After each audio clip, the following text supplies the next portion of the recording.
Hold on, that's not right. My head is Yeah. not in the frame. Happy? Yeah, why not?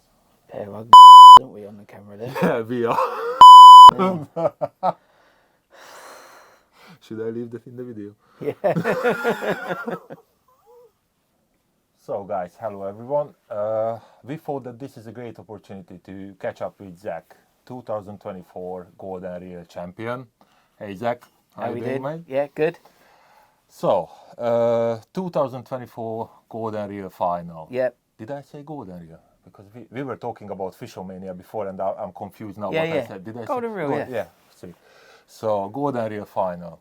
Before we get to the final, I'm definitely going to ask you that this was the first year on Golden Reel that the final was on the Specie Lake. Yep. Before the final, what was your first thought about that Phil moved to the Specie Lake? I think it was final? quite a good move, to be honest. The match lake had become a little bit predictable. And Peggy. And Peggy, yeah. And, yeah, the Specie Lake last year fished so well. He's obviously done a lot of work as well on the Specie Lake, putting in all the new pegs and the new banks. He's spent a lot of money and he's done a lot of work, and it looks brilliant. Yeah. So yeah, I thought it was a good move, to be honest. Yeah, and it was good because that was the first time, and nobody knows what to expect from the lake. No. And yeah, it was a really good final. Yeah, it was a really good final. I mean, listen, the trouble you've got is in a final, there's always going to be good areas and bad areas, and bits where you want to draw and bits where you don't. But that's just the nature of the beast, unfortunately. You're never going to get 100% fair lake. But the nature of the Specie Lake, you could catch 4 fish and they could go 80 to 100 pound. Yeah.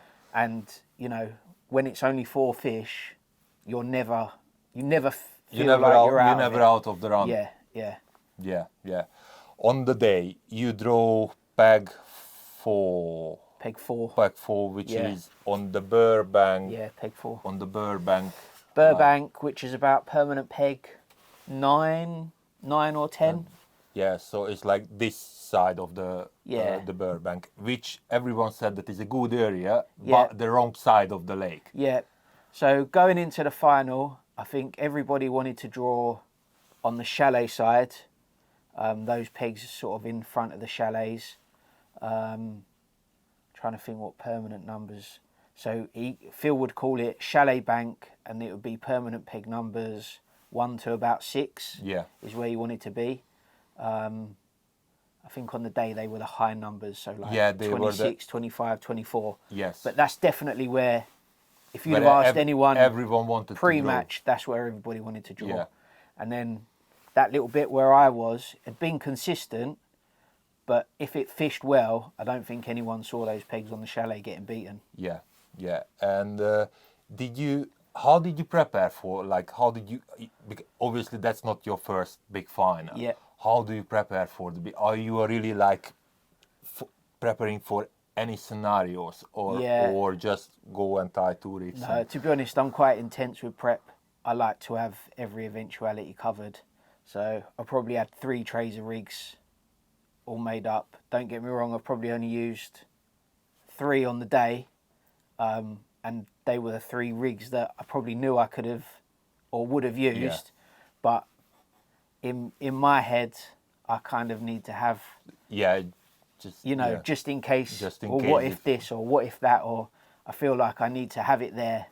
Otherwise, I don't feel like I'm sort of ready to go. What 3 rig did you use? You just need a float because they're so big. Yeah. You just need something that's not going to let you down or break. And heavy enough because it's quite deep water. It's like top 4. Yeah, it's top 4. So a Gram rig.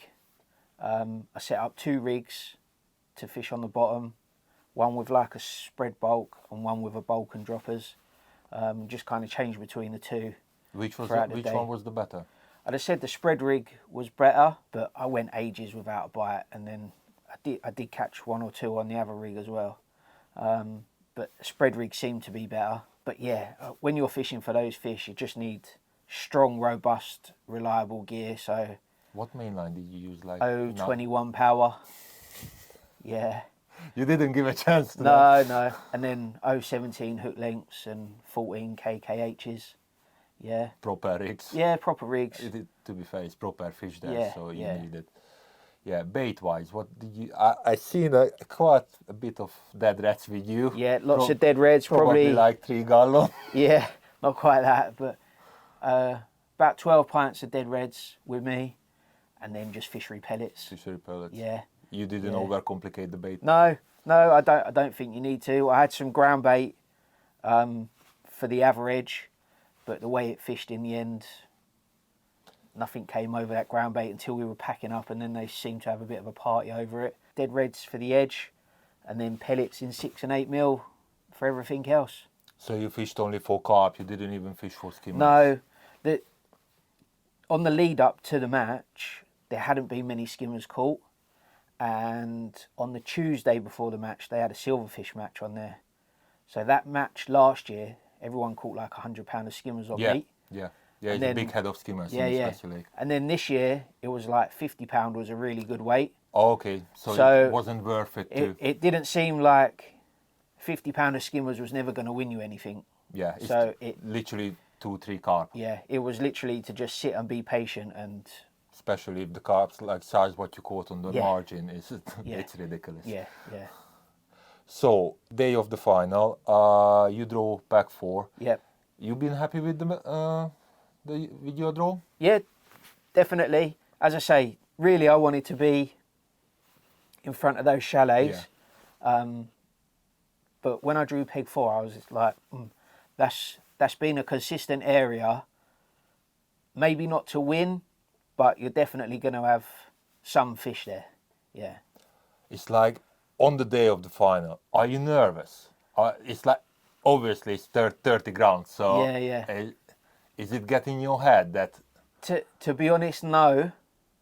But I think that's only purely for the fact that I've been in 6 or 7 finals before. So you know what's And going it's on. like anything. The more you do it, the more relaxed you are, and You have better chance. and to be honest, I'm sure that's a lot of the reason why like anglers like Jamie and That- Bennett, to they've be been there fair- and seen it and done it all, and it doesn't really phase them. So to them it's just like turning No, up and fishing it's- another match. On the day, on the last hour, literally I was sitting behind you like on the whole last hour, and honestly I was much more nervous than Yeah. you. I would, come on sir, catch one more, Yeah, please yeah. catch one more. Yeah. And you just, dong. Yeah, 24 pounder. Yeah, that Yeah, will yeah. do. Don't get me wrong, it's a bit more alive on the inside than maybe on the outside when it's like that, especially when you think you're one fish behind Yeah. and it's like I need to catch one sort of thing. Yeah, especially because all day we had a sort of information that Jamie Hughes was leading the Yeah, match yeah. with quite a bit of weight. Everyone thought that he has got much more weight Yeah. what he had. I felt like I was chasing him pretty much from the whole match. Yeah, But it just goes to show you never know. and that's the typical like you do. Yeah, is everyone happy when you caught your first fish or when you have a constant day? But the most important, especially in this type of lakes, is the last hour, Yeah, where you can gather some big weights from the margin Yeah. or short. Yeah. Because in the last hour you caught, I think 3. No, two. Two. Only two. Two. But One- obviously one one from- was Oh, and what? Yeah, you and lost one. lost one. Lost one from the Yeah. margin. Yeah. Yeah, he came back with scale, didn't he? He was Yeah. definitely foul at that one. Yeah, but what you managed to land it was like Yeah. it was a proper Yeah, that- specimen fish. To be fair, that was the fish that kind of turned the whole match on its head. Yeah, that Be- was just that was simply your because fish. of its size. Yeah, um, it was like 20. It was. 24. It must have been 22, 23 20, pounds. yeah. Yeah, it was a good fish. Yeah, it was huge. Yeah, because I caught one more on a short pole, didn't I? He Yes. was £10, and I don't think that £10 would have been enough. I had to catch that big fish in the Yeah, edge. yeah. About edge fishing, before the last hour, when you went to the margin to feed it, Yeah. what amount of bait did you feed, Jack? Well, I fed both edges at the same time with about an hour and 20 minutes to go, and I fed 6 pots of maggots to my right. Yeah, it was 6 or 7 and pots. I think 7 or 8 pots of ground bait and maggots to my left. Yeah, I was sitting behind you and I was just watching. You keep putting, you keep putting, you keep putting. Go on, Zach. Yeah. The thing is, they're big fish, Yeah. and just Even they'll if eat that. They'll eat that much bait. they was moody on the day, but Yeah. you still need to feed to draw them into Yeah. your peg. Yeah. And what was interesting as well, after the match had finished, It was my peg. it was a carnage. Yeah, yeah. It was. There were so many fish there, and you walked past other anglers' pegs, and there was no No fish. fish, And you yeah. kind of think, well, it can't be that far. It must be bringing the fish in. Yeah, So yeah, yeah. It was ridiculous when it was all out. All of the fish just went to your yeah, margin. yeah, yeah, It was a proper carnage there. yeah. But it's strange, but it's just how I fish out. I'm Yeah. very positive when I feel I need to be, and to be honest, I think that's it can make or break your match. Yeah, but that's the thing because you are fishing individual matches here. Yeah. So it's no matter that you are second or Yeah, 10th. yeah, It's not, No. not going to make a difference. No. You are first or you win or not. yeah, yeah. So obviously you go Ultimately, into you're race. there for 30 grand. Yeah, And by putting in half a pot of maggots, yeah, Yeah. It's, yeah, it's not going to make any difference. no, not really. No. Yeah, and that's a huge difference. Like because not last year before, you've been on the World Champs as well, aren't Yeah. you? And obviously, it's a very different type of fishing. Yeah. Not just like what species you fish for and what venues, but Yeah.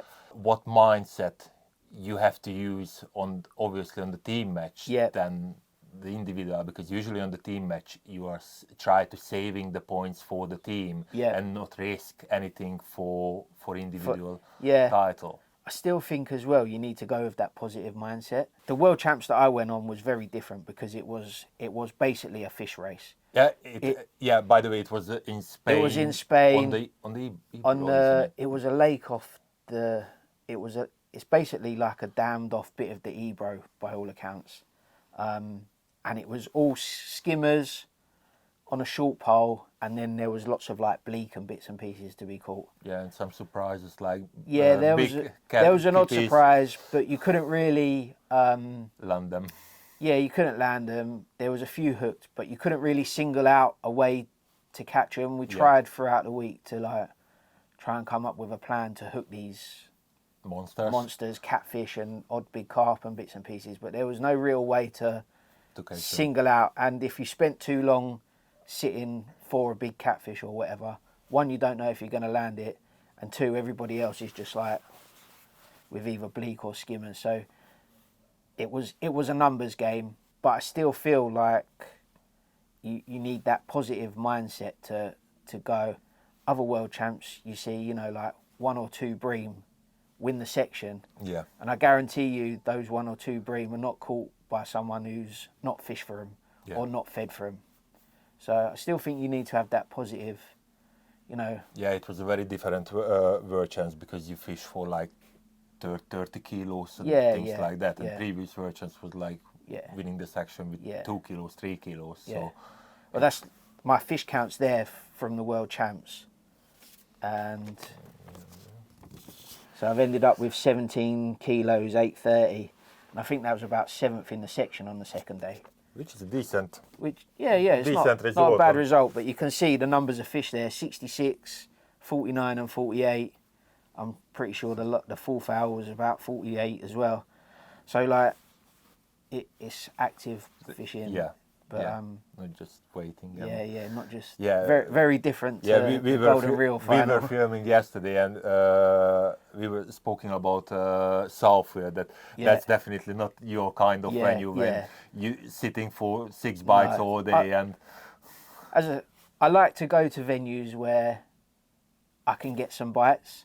So I always feel like if I can get some bites, then I can make something happen from it. yeah, because you can read the bites Yeah, and you you can can- know what yeah. you know what to do. Whether it's like fishing for roach or skimmers or carp or whatever, at least if there's a few bites to go at, then You have feel some- like I can work something out. work out something. But when you go to Southfield and sit there for 8 bites, it doesn't tick the box for me. Generally, I'm like you. I love to have a lots of bites and catch fish, but I don't know why, but Salford it just caught me. Something, yeah. Something is there in. Yeah, there's some venues like that that just Yeah. Yeah. kind of capture your imagination, don't they? Like, Yeah. Zach, big money finals. yep. You've been in quite a few, Yeah. and you won quite a few, aren't you? We were counting yesterday. You are somewhere around £200,000 at the moment. Yeah, just short probably.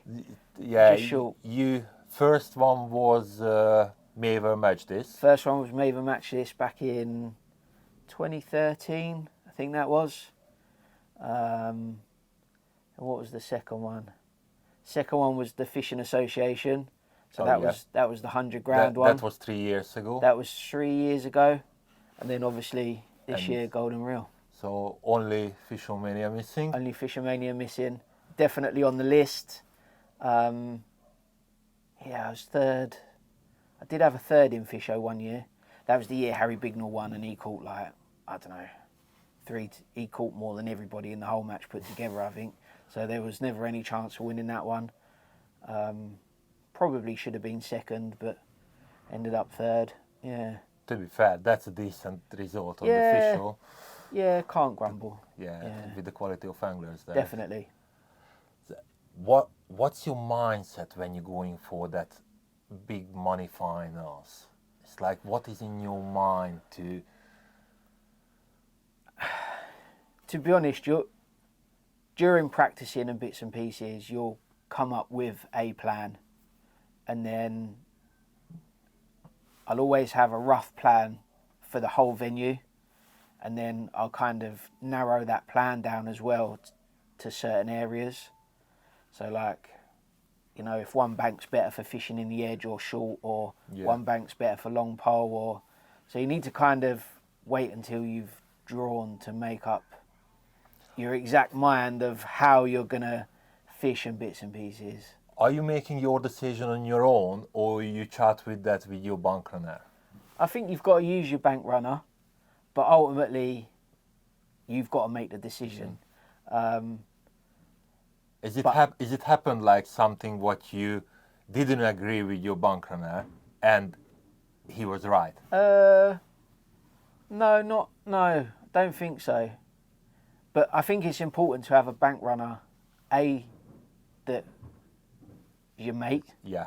and B, can fish a bit, and C, that can also fish a bit, but knows the way each other fish. Yeah. This year I had Pete as my bank runner. And both of you are We're both very quite similar. similar. We like to fish positively. Oh, yeah. So that always helps. And then you can always bounce little things off, like, oh, you know, like, do you think I should be in 3 foot or 2.5 foot in the edge? And between you, you'll find out, you'll come to like a sensible agreement about it. Yeah. But yeah, I think you do need to use your bank runner, but ultimately you need to make you've got to have the final say. Yeah. Otherwise you'll go and you've not fished your match. And I don't think you can do that when you're fishing one of the big finals. Yeah. Yeah. Fish or winner Yeah, or World Champ Gold? good question. I would love a gold world medal, but in the same breath, I'd love to tick off Fisho.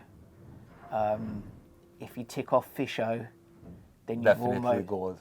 you've almost completed. You've Yeah, almost completed it. Yeah, the three big one. But a gold medal, I mean, who wouldn't want to be the best angler in the world? Yeah. Let's rise it. Fish or winner or double gold? Team and individual. You'd have to go double gold. Yeah. Yeah. I thought like that. Yeah, blimey. That's kind of like the holy grail, really, isn't it? Like a Yes. double gold. Maybe one day, so. Oh, I'm sure it's gonna happen. Just they need to find a venue where you, like lots Yeah. of fish. I mean, the trouble is with the worlds, it's still new to me. Yeah. I haven't done that much fishing abroad, done bits and pieces, but it's, you know, you're learning new Yeah, it's a techniques learning and new curve, methods, yeah. and you know, as much as I did when I was younger, youth trials and stuff like that, fishing sliders and probably not fished a slider properly for 20 years. Me neither. Yeah, so Yeah, we just had a chat yesterday about the slider fishing that you need to go to practice a bit for.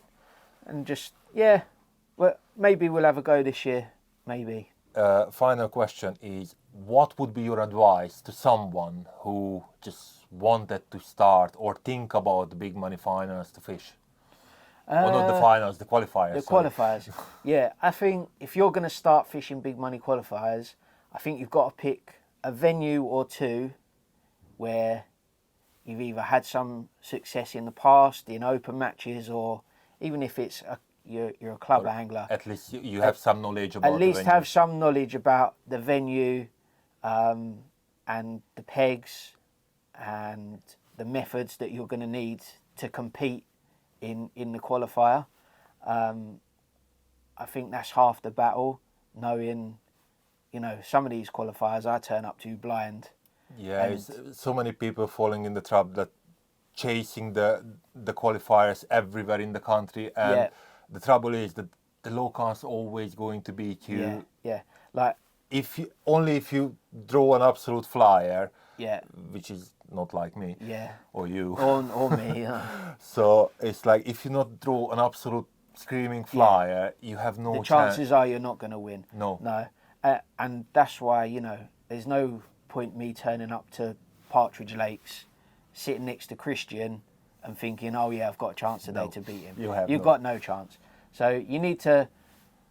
But that's not the sort of style of fishing what you doing. No, up there's a hell of a lot of F1 fishing. Yeah. Fisho qualifiers are predominantly F1. F1 fishing, and to be honest, we just don't have the venues down this way that are full of F1s, and I barely know any venues down here where there is a few bits and bobs, but not like a lake where you need to fish for F1s. And there's no real Snake Lakes type venues that have, crammed full of F1s. Even the F1 venues we did have sort of petered out to nothing. Like Orchard used to be full of F1s. Now it's more like now you still can catch F1s, but that F1s is different because they are huge. It's not like you catching a 1-2 pound fish. They are like 3, 4, 5, 6 pounds. They are huge. Yeah, and there's no point me chasing F1 venues because I just don't get the chance to do it enough. Yeah. And the boys at the top, they're doing it 3 times a week. Yeah. So you can't compete with that. No. So as I say, if you were going to look at fishing qualifiers for the first time, you want to pick 1 or 2 venues where you can compete, the pegs, the gear and the tackle that you're going to need, and then you just got to go and give it a go. It's all about experience and putting the hours on the clock sort of thing. The more hours on the bank, the more qualifiers you fish, the more comfortable you'll feel fishing it with them, and eventually your chance will come. You'll go in the draw, you'll be like, oh, that's a chance today, and then it's just a case of making the most of it. Yeah, even I managed to qualify once. Yeah, there you go. But it just goes to show, was it on a venue result that you knew? Yes, it was it was Feeder Masters. Feeder Masters at Monk. Qualifier. You drew Mbeg, didn't you? Yeah, I drew an absolute screamer flyer. Yeah. I drew 124, not Barston 124. Yeah. It was an absolute screamer. Literally, everyone was like, when I drew the peg, everyone was like, well done, mate. Done, yeah. But the thing is, you still got to catch them. Yeah. And, it was... To be fair, all day I thought I'm second. Right. All day I thought I'm second because Jeff Wallace was a few pegs up from me. Yeah. And I couldn't see what he's catching. I just seen that he's landing always something. Yeah. But he's ended up with the small F1s, and I had like probably 7 fish on the day, but the 7 fish went to 72, 3 pounds or something. So it was much bigger stamp. So but that's all you can do. When you get a chance, you just got to you've got to make the most of it. In that big money finals, qualifiers is definitely a factor for luck as well. You need to draw at least a half decent pack to to compete with the others. Yeah, but again, you know, if you're going to a venue that you know, you've got a much better chance of winning off an average or better to average peg if someone like me turns up who doesn't know the venue and draws a good peg, then yeah, it's a huge advantage. you've got that advantage of knowing the venue. Yeah, and if your information is up to date, because maybe you know the venue, but you haven't been there for 2-3 months, and it can change a lot. Yeah, exactly. You know, if you're going to an F1 venue and you know it's maggots at the moment, and I turn up and fish pellets in a good peg, you might win off fishing maggots in an average peg. So it's just about learning the venue, I think, and making sure you're comfortable with that venue, and then your chance will come. Yeah, your chance will come. Yeah. Mate, I hope that I'm going to see you soon in the official final. Yeah, hopefully. I won't hold my breath, but we'd definitely like to tick that one off. I'm sure you're gonna get there soon. I'm definitely. Thank you so much, and good luck for the official. Thanks, Zolt. Thank you for watching, guys, and don't forget to like and subscribe to the Preston YouTube channel if you would like to see more videos like this.